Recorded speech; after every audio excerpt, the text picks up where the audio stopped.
خبر شامل کرتے ہیں سعودی عرب کے شہر جدہ سے رپورٹ۔ حاجی محمد ناصر قادری مسلم لیگ نون سعودی عرب کے چیئرمین چودھری اکرم گجر کی جانب سے ممتاز ماہر تعلیم اور گجرات کی معروف سماجی شخصیت چودھری اللہ دتا وڑائش کے اعزاز میں ایک پروقار عشائیہ دیا گیا، جس میں قونصل جنرل پاکستان خالد مجید، قونصلیٹ کے افسران، سماجی رہنما اور کمیونٹی کی نامور شخصیات نے بڑی تعداد میں شرکت کی۔ تقریب سے خطاب میں میزبان چیئرمین مسلم لیگ نون سعودی عرب چودھری اکرم گجر نے تمام مہمانوں کو خوش آمدید کہا۔ چودھری اللہ دتا وڑائش کو عمرے کی سعادت حاصل کرنے پر مبارکباد دی، ساتھ ہی ان کی سماجی و تعلیمی خدمات کو سراہا۔ اس موقع پر قونصل جنرل خالد مجید، سابق وفاقی وزیر Chaudhry Shahbaz Hussain, chairman Kashmir committee Masood Ahmed Puri, chairman Jammu Kashmir overseas community engineer Arif Mughal, Pakistan قومی یکجہتی فورم کے جنرل سیکریٹری چودھری ظہیر احمد اور سابق مشیر برائے وزیر اعلیٰ پنجاب چودھری اظہر عباس وڑائش نے بھی اظہار خیال کیا۔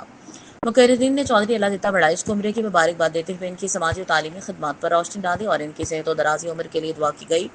مقررین نے پاکستان میں حالیہ سیلابی صورتحال کا ذکر کرتے ہوئے اوورسیز پاکستانیوں سے فلڈ ریلیف فنڈ میں زیادہ سے زیادہ تعاون کی اپیل کی اور کہا کہ مشکل کی اس گھڑی میں بیرون ملک مقیم پاکستانیوں کو اپنے وطن کے عوام کے بھرپور ساتھ دینا چاہیے۔ تقریب کے اختتام پر پاکستان کی سلامتی، ترقی و خوشحالی کے ساتھ ساتھ کشمیر اور فلسطین کی آزادی کے لیے خصوصی دعا کی گئی۔